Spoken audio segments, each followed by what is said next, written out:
Buen día, profesora. Con mi compañera Alexandra Galleguillos y yo, quien presenta Camila Mella, vamos a dar inicio a nuestra presentación de discapacidad intelectual. La discapacidad intelectual, según el DSM-5, lo define como un trastorno del desarrollo intelectual, que es un trastorno que comienza durante el periodo del desarrollo de la persona, que incluye limitaciones del funcionamiento intelectual, como también del comportamiento adaptativo en los dominios conceptuales, sociales y prácticos. El DSM-5 presenta 3 criterios diagnósticos, el cual comienza como la deficiencia de las funciones intelectuales, como el razonamiento, resolución de problemas, la planificación, pensamiento abstracto, el juicio, etc. Ya que estos son confirmados mediante la evaluación clínica y pruebas de inteligencia estandarizadas que se rinden de manera individual. También tenemos como otro criterio diagnóstico la deficiencia del comportamiento adaptativo, que produce un fracaso del cumplimiento de los estándares del desarrollo y socioculturales para la autonomía personal y la responsabilidad social. Sin apoyo continuo, las deficiencias adaptativas limitan el funcionamiento en una o más actividades de la vida cotidiana de la persona, como son la comunicación, la participación social y la vida independiente en múltiples entornos como lo son el hogar, la escuela, el trabajo y la comunidad. El último criterio diagnóstico que dice DSM-5 es el inicio de las deficiencias intelectuales y adaptativas durante el periodo del desarrollo. Bueno, ahora les voy a hablar de los tipos de discapacidad intelectual, los cuales son 4. El primero es la discapacidad intelectual leve, la cual presenta un rendimiento de entre 50 a 55 a 70 coeficiente intelectual. Este tipo de discapacidad incluye a la mayoría de las personas afectadas por esto, redondeando más o menos el 85%. Y estos presentan problemas articulatorios en diferentes grados.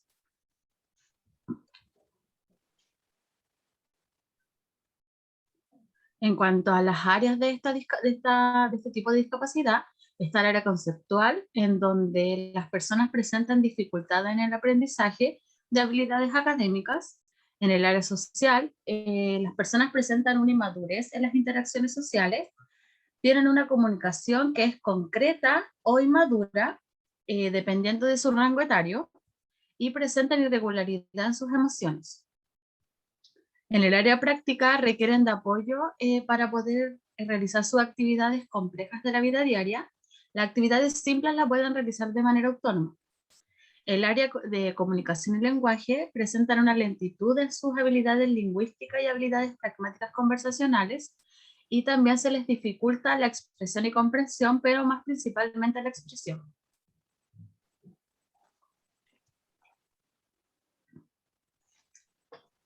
Luego pasamos a la discapacidad intelectual moderada, en donde su nivel de rendimiento se encuentra entre el 35-40 a 50 y 55 de coeficiente intelectual. Este es un grupo mucho menor que el anterior, ya que abarca solamente el 10% de las personas que padecen esta discapacidad, poseen un vocabulario simple y requieren programas de enseñanza altamente estructurados y diseñados. También presentan problemas lingüísticos. En cuanto a las áreas de la discapacidad intelectual moderada, está el área conceptual, en donde presentan déficits en sus funciones cognitivas básicas y también presentan dificultades para poder captar el interés de tareas o por algún tema que no es de su interés. En el área social tienen una comunicación social que es mucho menos compleja. Sus juicios sociales y las actitudes para poder tomar decisiones se encuentran limitados, por ende necesitan apoyo para esto, y su campo de relaciones está restringido. Principalmente se relacionan solamente con su entorno familiar o su entorno más cercano. En el área práctica, pueden cubrir sus necesidades personales de manera autónoma, pero para poder realizar esto deben tener un periodo extenso de enseñanza en donde tengan paciencia para poder enseñarles y poder hacer que ellos puedan lograr esta autonomía. En el área de comunicación y lenguaje, presentan una evolución lenta, lo cual provoca que a veces sea incompleto su desarrollo del lenguaje oral. Presentan afectaciones en el ritmo del habla y estas características del habla afectan la claridad de su discurso. Después está la discapacidad intelectual grave, la cual presenta un rendimiento de entre 20, 25 a 30, 35, 40 en su coeficiente intelectual.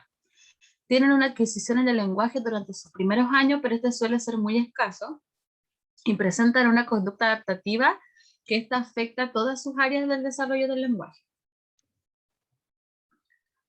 En las áreas de la discapacidad intelectual grave, en el área conceptual, estos presentan dificultades para la simbolización, presentan alteraciones en sus funciones metacognitivas y también presentan problemas en la anticipación de consecuencias. Como dije anteriormente, presentan problemas para la toma de decisiones. En el área social, su lenguaje es muy limitado en términos de vocabulario y gramática. Su habla consiste solamente en palabras simples o frases simples. La relación con sus familiares es una fuente de placer y de ayuda y de cobijo, ya que se pueden desenvolver de manera más adecuada. También son capaces de comprender el habla sencilla y la comunicación gestual. En el área práctica requieren de apoyo para todas sus actividades de la vida diaria y no son capaces de tomar decisiones responsables sobre su propio bienestar o el de los demás. Por ende, requieren apoyo para eso. En el área de comunicación y lenguaje presentan un retraso en la adquisición de presentan un uso numeroso de problemas de simplificación en el habla y en algunos casos no logran adquirir el lenguaje oral funcional, por ende deben optar por otras opciones de comunicación que sean acordes y se adecúen a su discapacidad. Por último, encontramos la discapacidad intelectual profunda, la cual su nivel de rendimiento es muy bajo, ya que se encuentra entre el 20 y 25 de su coeficiente intelectual. Suelen presentar un limitado nivel de conciencia y de desarrollo emocional, y tienen un nivel de autonomía, pero es muy reducido. En cuanto a sus áreas, está el área conceptual, en donde sus habilidades conceptuales involucran más al mundo físico concreto que a procesos simbólicos. Tienen la capacidad de reaccionar ante estímulos sensoriales, pero estos tienen que ser muy contrastados, y presentan un limitado nivel de percepción sensorial global. En cuanto a su área social, presentan una comprensión limitada de comunicación simbólica mediante el habla y gesto, tienen deficiencias sensoriales y físicas y estas pueden disminuir mucho sus actividades sociales. Presentan un limitado desarrollo emocional y un muy escaso control de impulso, que esto también abarca la toma de decisiones. Está el área práctica, en donde estas dependen totalmente de otras personas para poder realizar sus actividades de la vida diaria o sus cuidados físicos como tal. Pueden realizar acciones sencillas con objetos, y estas pueden ser usadas como base de participación en algunas actividades vocacionales. Y en cuanto a su área del lenguaje, es nula o tiene muy escasa intención comunicativa, pueden llegar a comprender órdenes muy simples y que sean contextualizadas, y no logran llegar a adquirir la simbolización. Bien, según la etiología del déficit intelectual, si nos basamos en el DSM-5, esto presenta 3 motivos: los prenatales, perinatales y postnatales. En los prenatales vamos a encontrar los síndromes genéticos, errores del metabolismo, malformaciones cerebrales, enfermedades maternas y también las influencias del ambiente, como lo son, por ejemplo, consumir sustancias tóxicas como el tabaco, alguna droga, alcohol, etc. La etiología perinatal son acontecimientos que son en el preparto y parto que conducen a la encefalopatía neonatal, y en lo postnatal se puede observar daño hipóxico isquémico, daño cerebral traumático, infecciones, trastornos convulsivos, entre otros. Las características del lenguaje que vamos a encontrar en las personas con discapacidad intelectual siempre van a variar por lo que se comentó anteriormente en el grado de la discapacidad intelectual, la edad, la estimulación también, que es súper importante, la estimulación temprana, pero como globalizando las características del lenguaje, podemos encontrar una apropiación insuficiente del aspecto semántico del lenguaje materno, un desarrollo insuficiente de la pronunciación y el oído fonético. También presentan limitaciones en la comprensión del lenguaje externo. También usan las formas gramaticales estereotipadamente. También encontramos que pueden haber niños con discapacidad intelectual que son capaces de emitir frases cortas, aunque no adecuadas. También sus habilidades lingüísticas van a variar desde la ausencia total hasta la emisión de frases o oraciones cortas. También son capaces de desarrollar habilidades lectoras a un nivel aceptable. En esta tabla se puede observar un resumen según la edad que presenta la persona y el grado de discapacidad que tenga. Por ejemplo, por decir alguna clasificación, a los 3 años en una discapacidad leve, se espera que la persona, que el niño en este caso, domine palabras aisladas solamente. En cambio, en la misma edad, pero en una discapacidad profunda, no se espera desarrollo del lenguaje. Y si nos vamos ya como en el desarrollo adolescente, en una discapacidad leve, para hacer la comparación, se espera que el joven utilice ya conversaciones, que la domine. En cambio, en una discapacidad intelectual profunda, la persona solamente va a utilizar más de 300 palabras.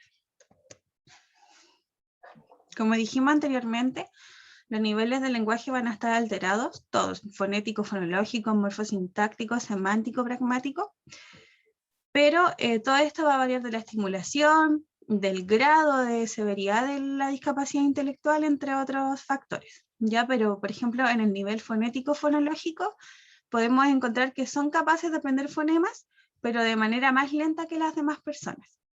Presentan también alteraciones en la pronunciación y en el nivel morfosintáctico suelen emitir enunciados incompletos y utilizan también oraciones simples.